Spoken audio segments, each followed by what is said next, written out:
Before we begin, I want to pray for you. Thank you. Lord God, it is an awesome and challenging privilege to stand in this place, to open your word and to speak what you have placed on the heart of the messenger. And we pray your blessing and your anointing on Jeff. We ask, God, that he would bring the word with power and authority.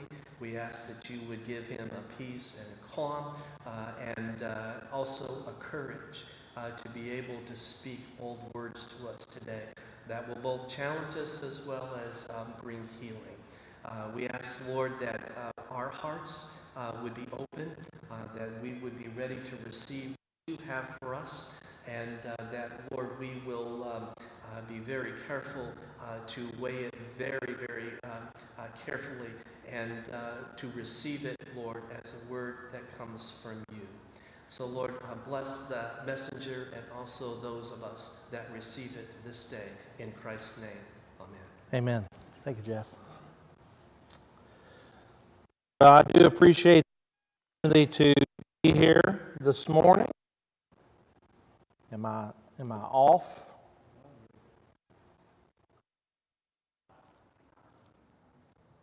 Okay. Can you hear me now?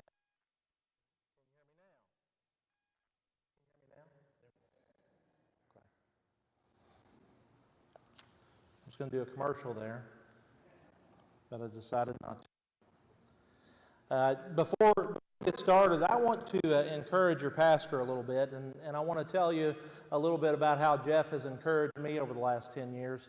He did mention that I preached here about a decade ago, and I did preach a sermon for a call to a sister church of Crossroads over on the other side of town at St. James Church. I was there as a pastor for about a decade, but I preached here on a Sunday morning then, and you all look exactly the same as you did then.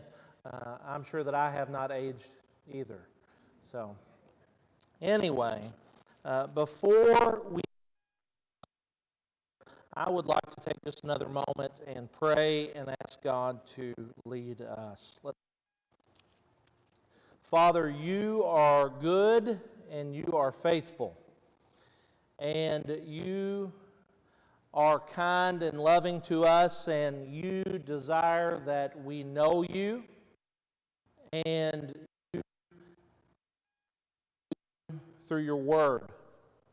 Lord, I pray that as we study your word just for a few minutes together today, that we would encounter the living word, the Lord Jesus Christ, in the written, and that we would be drawn close to Jesus, that we would see our sin, and that we would see the good news of the gospel in Christ, that He is the remedy for our sin. Lord, help us to see, as Jeff said earlier, that it is not about our performance, but it is about our provider. May the words of my mouth and the meditation of all of our hearts be pleasing to you, Lord, our rock, our Redeemer. Amen. You know, we tend to look at Old Testament characters as models for us to emulate. Why do we do that? I think that it is exactly the reason that Jeff stated earlier before he read the text in Matthew. It is because we have this desire and this need to perform, to please God. We try really hard, and then we fail. And then we beat ourselves up. And we try again to do better. And it's not a bad thing to want to do better, to want to serve the Lord. But we try to please the Lord through our actions, and we often find that we fall very hard, and are not as pleasing to Him as we set out to be. We have a performance mentality. Everything in our world is set up this way. How do you climb the corporate ladder? You try hard, right? You dedicate yourself. You earn your way. How do you do well in school? You try hard. You dig in. You earn your way. Everything that we try hard to perform in order that we can do better. And then we come to our relationship with Christ. How do we get salvation in Jesus? We recognize that we cannot try hard enough. It's very counter to everything that we know, isn't it? We recognize that though we try, that our trying does not earn us a relationship with God, because every time we try, we fail. Jesus has earned that favor in our place. And then because we cannot succeed in those things, Jesus died to pay the price for our failures, for our sin. But yet we still, when we come to the Bible, we often look at it as if it is a lesson of morals for us to follow. And surely there are lessons in there for us to learn morally. Most of the time, the lessons that we learn are how not to do things as we watch the lives of the people in the Scripture. Think about people that you know in the Old Testament. Some of our heroes of the faith. Abraham. How many of you love Abraham? I love Abraham. He had such faith, and Genesis 15 says that God accredited him with righteousness because of his faith in him. But do you remember some of the things that Abraham did? Abraham, he is so spiritual. He leaves a land of famine to a land where God was going to provide for him. And what does he decide to do? He recognizes, hey, my wife is hot, right? Sarah is hot. And when we get to this place, the king may think she's hot too. Sarah, look, we're just going to say that we're brother and sister. And that way, it'll cover my skin. And so, Abraham and Sarah go into the land, and the king says, that Sarah is hot. Brings her into his home as one of his concubines or wives or whatever. And Abraham, because he's the brother of the hot lady, he gets rich, right? Don't emulate Abraham. Hey, Pastor Jeff, let's do a marriage seminar. Mind and Soul Care called Marriage Like Abraham and Sarah. Yeah, maybe not. Maybe not. What about some of the other heroes of faith? Someone mentioned this morning Moses. Yes, Moses led the people of Egypt, or led the people of Israel out of Egypt. Man, he is bad to the bone spiritually, right? He also killed somebody. He also came to God and said, but God, I can't your servant. And God, you're going to be my servant, but now you're going to have to take your brother with you. You see, we find often that if we really are to emulate the people in the Old Testament, guess where you're going to end up? Probably jail. Forced. We are not studying the Old Testament in order to emulate them. When I came here about a decade ago and I preached on where Jesus encountered the disciples on the road to Emmaus. How many of you remember that story? Not from my sermon. That's okay. That's okay. I get it. I feel you. But Jesus does something in that text that we do well to be reminded about the Old Testament. It says in that text that Jesus opened up the Scriptures and explained to those disciples as they walked how those Old Testament texts pointed to Him. You see, we study the Old Testament not in order that we can find great moral heroes. We study the Old Testament in order that we learn that Jesus is the hero. He is the one in whom we have our security, that He is the one in whom we have our salvation, that He is the only one in whom we have life. We're going to look at a guy today and read about him in the Old Testament. And we're going to experience some tension as we do. How many of you have heard of King David? Absolutely. We've all heard of King David. King David was known as a man after God's own heart. A man after God's own heart. That's amazing. Would it be that God would say of all of us that we are people after His heart? But what we're going to read about David today is a time where, though he may overall have been a man of faith who had his life pointed in the trajectory of Jesus, he was a man who made a lot of great, big mistakes. There is a tension that we see in this text between David being a man after God's own heart and David being a huge screw-up. If we're honest, we all live somewhere in that tension.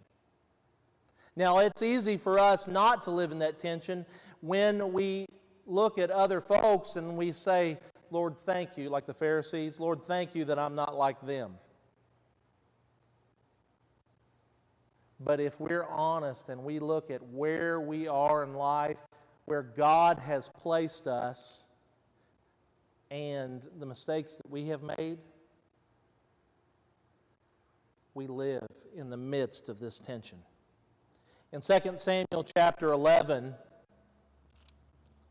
we learn about King David.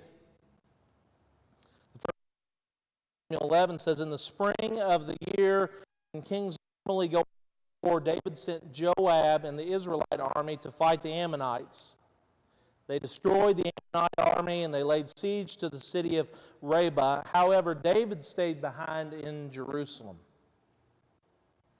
The story of David and Bathsheba starts out with David deciding to stay back, go and do what he did during that time. How many of you know that we get ourselves in a lot of trouble when we're idle? So David is sleeping in, gets up after his midday rest, he gets out of bed, he stretches, and he walks out onto the roof. And he looks around, and there is what the Scripture says is this unusually beautiful woman, Bathsheba. She probably looked like Megan, I would say. But this unusually beautiful woman is out there bathing. Now, that's probably a different sermon for a different day. There could be a quick one. Don't take baths outside. Bad idea. Too many bugs. But David sees her, and he calls for her. She comes up. He has his way with her, and then she sends a message to him a short while later and says, hey, David, I am pregnant. Now, we've used this story over and over. For years, when I was a youth minister, this was like the go-to text for, hey kids, don't lust. Boys, don't look at girls. Don't look at boys. Amen and amen. End of the message. This is what we have used in church for years to talk about lust and say, hey, don't do that, it's bad. You'll hear this message in that context, but friends, this is more than about lust. This is deeper than about lust. It's actually a story of huge, huge pride. You see, King David had become the king because God had hand-chosen him. David was the 8th son of Jesse. And as the 8th son of Jesse, David was not even invited to have the opportunity to be anointed king when the prophet Samuel went out and searched for the person that God had called to be king. Jesse had brought his sons out to the field. Samuel had said, hey, let's see, it's not him, it's not him, it's not him, it's not him. He said, Jesse, do you have another son? Well, yeah, I forgot about him.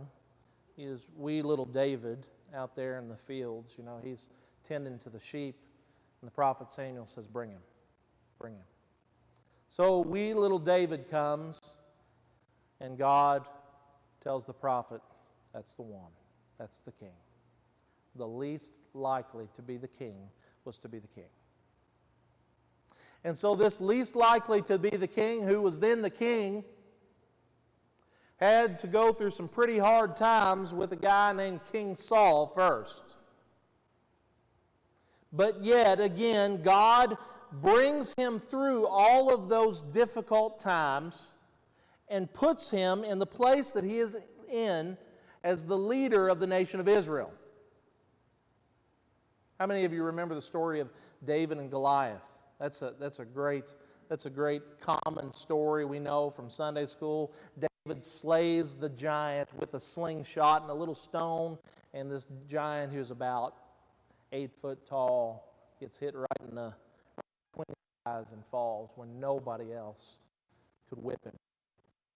But David, why is he able to do that? Because God has placed him there. See, in 2 Samuel chapter 7, David doesn't remember that God has placed him there. David believes that he is where he is because he deserves to be. He's prideful. He's entitled. He believes that Bathsheba is there for his taking, and so he calls her up there, and instead of saying, oh my goodness, what have I done? This other man's wife is pregnant. Lord, forgive me.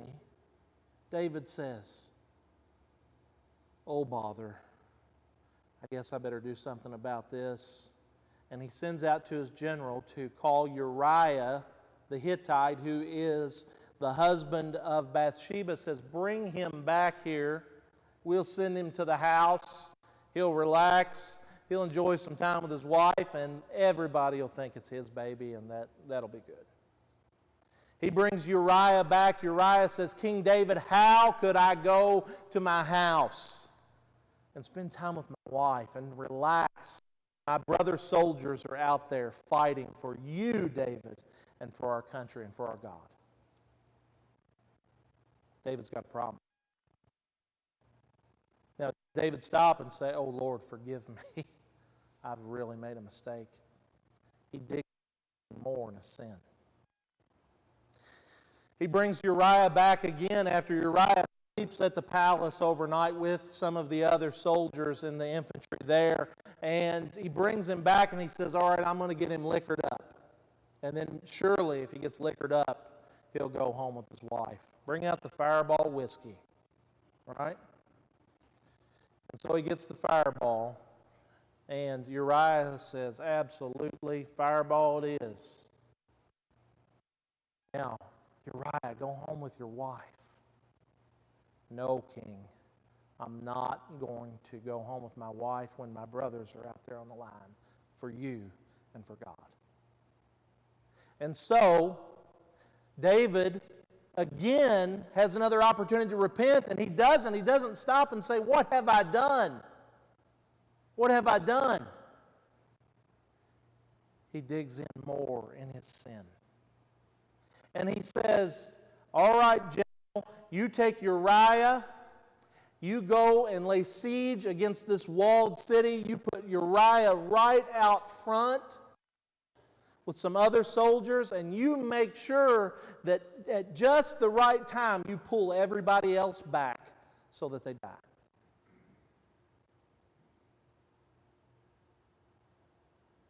And so then word comes to David that Uriah is dead.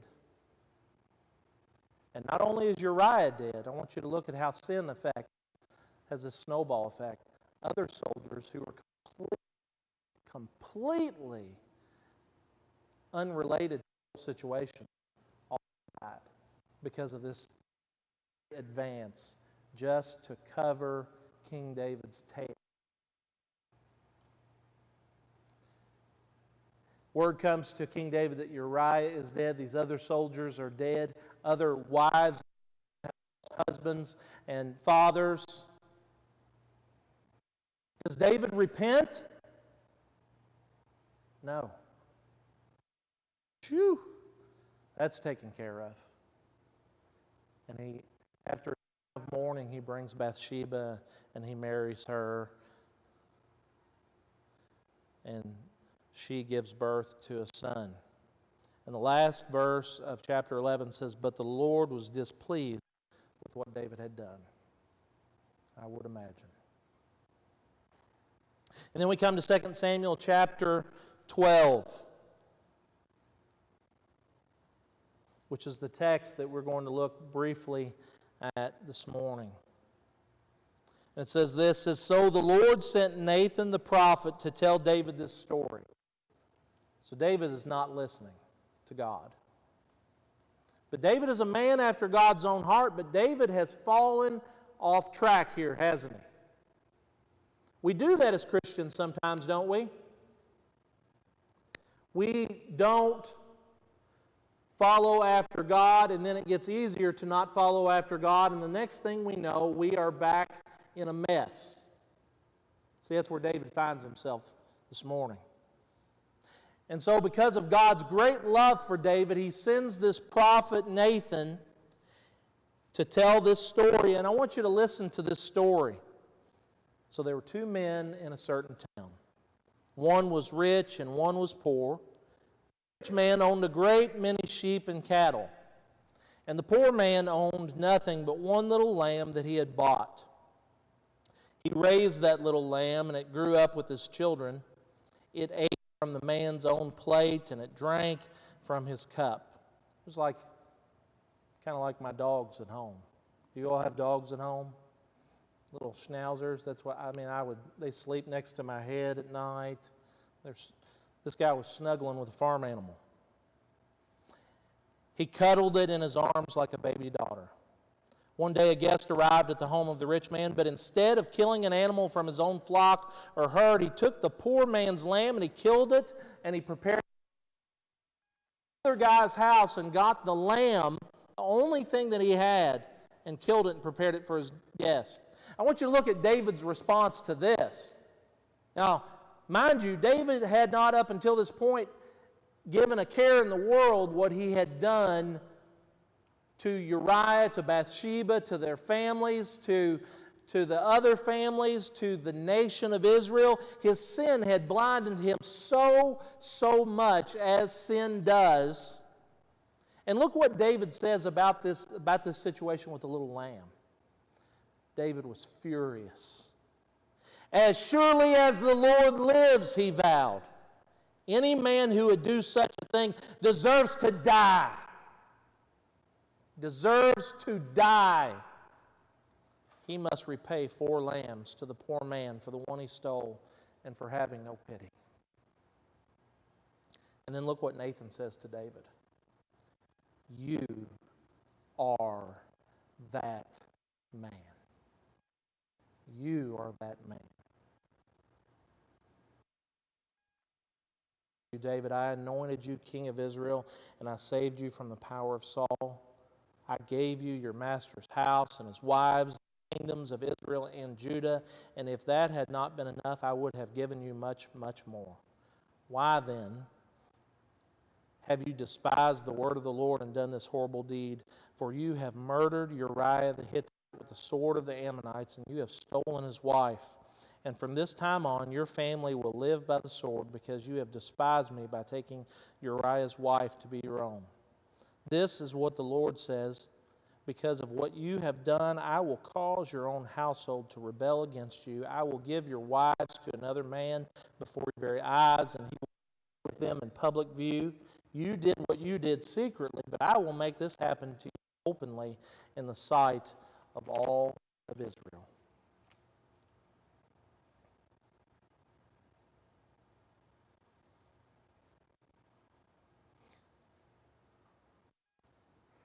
Isn't it interesting to note that God did not stop David in his tracks before he really messed up his life and other people's? It's something that was very interesting as I studied this. God did not step in with the prophet until after David had made an absolute mess of things. David knew better than to do what he was doing. He was a man after God's own heart, right? So he knew better than to do what he was doing, but sometimes, as followers of Jesus, we stop and we say, I'm going to do this for me. I'm going to do that. I'm going to do what I'm going to do. See, David knew better. He had to learn the hard way to really see who he is, to see God's amazing grace, and to see that there is nothing that he could contribute through his performance to pleasing God. How often do you do the same? How often do we find ourselves thinking, if I will just read my Bible for 10 minutes tonight, I know then that God will be happy with me. Now, should you read your Bible at night? Absolutely. It's good. It's food for the soul. But do you do that because God is not happy with you otherwise? No. How often have I found myself in ministry saying, I've said it out loud to anybody else, but thinking, the only way God will be pleased with me is if I preach this, or I pastor this, or I do this, or I do that, and so live with this terrible weight of the law on me that tells me God will not be pleased with you unless you try harder to do better. And then I tried harder. Guess what happened? I failed. So is God pleased with me? God is pleased with us not because of our performance, friends. He is pleased with us because Jesus performed perfectly in every way, shape, and form where we could not. And because of God's great love for us, Jesus died on the cross to pay the price for the sin that we cannot perform perfectly. God is holy, we are not. Jesus was holy in our place and died as the perfect sacrifice. David had to understand that he did not bring himself to where he was, that he could not be a king that pleased God until he ruined it all. And then God says to him through the prophet in verse 13 and 14, then David confessed to Nathan, I have sinned against the Lord. Now he sees it, right? And Nathan replied, yes, but the Lord has forgiven you and you won't die for this sin. The Lord has forgiven you. Luther said we contribute nothing to our salvation except, here's what we contribute to our salvation: sin and resistance. Sin and resistance.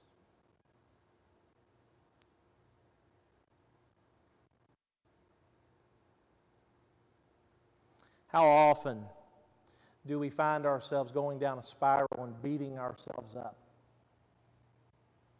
I messed up here. I cannot be pleasing to God. I'll be very frank. I did it all morning. All morning.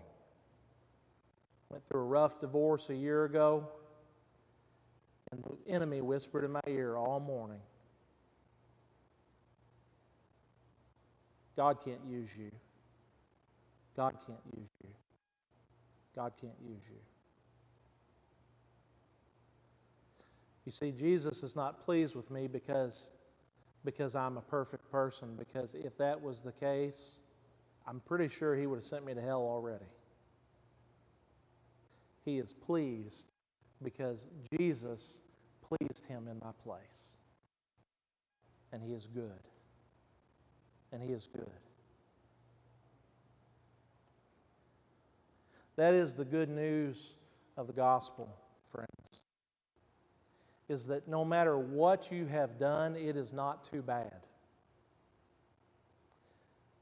You can know a holy God because He has died for your sin. To do as He asked Abraham to do, and that is to believe Him. That He is who He says He will do. And the Scripture says that just like with Abraham, God will credit the very righteousness of Jesus. And Christians, sometimes I think we forget this. We think God's grace is big enough to save me, but by gosh, I've got to clean myself up now that I'm born again and that's not true.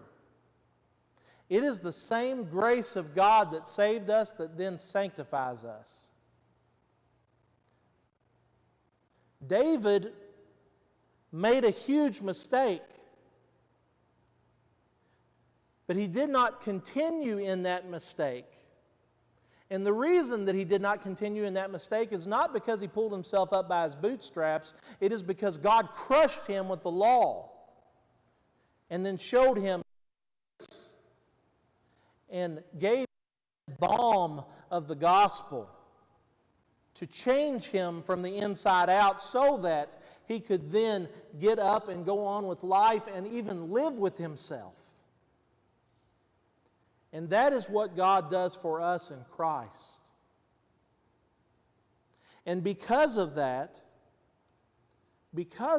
friends, when we interact with the lost who we work with and who are in our families, who are outside of Christ, even the lost who are sitting next to you in the pew, don't look at them, don't look over, because I don't know if they're necessarily lost right next to you. But we should be the most gracious people that there are in regard to walking with them through their sin and difficulties, telling them, hey, you're killing yourself here. Let me walk with you. And loving on the lost who are outside of Christ so that they might see the love of Jesus. It doesn't mean that we condone and say, let's put on a party and celebrate you for your mistakes. Please don't celebrate my mistakes. They've crushed lots of portions of my life. But please, please, please celebrate the Jesus who loves me even though I've made those mistakes. That's what we ought to do. Do you know that Jesus today? If you don't, come and talk to Pastor Jeff after the service or during the invitation.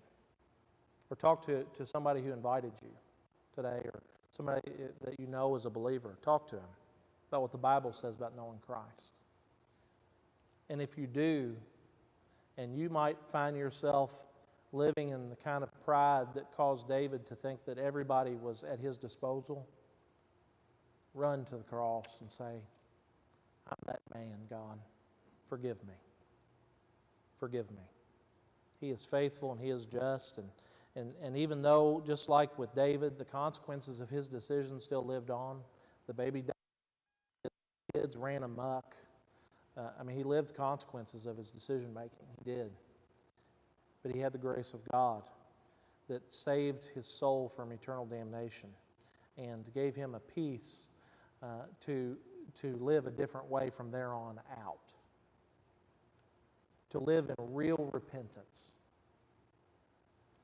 And so I'm going to close and invite you to pray with me, and we're going to pray the prayer that David wrote in Psalm 50 after all this mess. David prays, he says, "Have mercy on me, O God, because of your unfailing love, because of your great compassion. Blot out the stain of my sins. Wash me clean from my guilt. Purify me from my sin. For I recognize my rebellion. It haunts me day and night. Against you and you alone have I sinned. I have done what is evil in your sight. You will be proved right in what you say, and your judgment against me is just, for I was born a sinner. Yes, from the moment my mother conceived me, but you desire honesty from the womb, teaching me wisdom even there. Purify me from my sins, and I will be clean. Wash me, and I will be whiter than snow. Oh, give me back my joy again. You have broken me. Now let me rejoice. Don't keep looking at my sins. Remove the stain of my guilt. Create in me a clean heart, O God. Renew a loyal spirit within me. Do not banish me from your presence, and don't take your Holy Spirit from me. Restore to me the joy of your salvation, and make me willing to obey you. Then I will teach your ways to rebels, and they will return to you. Forgive me for shedding blood, O God who saves. Then I will joyfully sing of your forgiveness. Unseal my lips, O Lord, that my mouth may praise you. You do not desire a sacrifice, or I would offer one. You do not want a burnt offering. The sacrifice you desire is a broken spirit. You will not reject a broken and repentant heart, O God. Look with favor on Zion and help her. Rebuild the walls of Jerusalem. Then you will be pleased with sacrifices offered in the right spirit, with burnt offerings and whole burnt offerings. Then bulls again will be sacrificed on your altar. Oh God, thank you that in Christ we can be clean and new and joyful and different than we were before. Amen.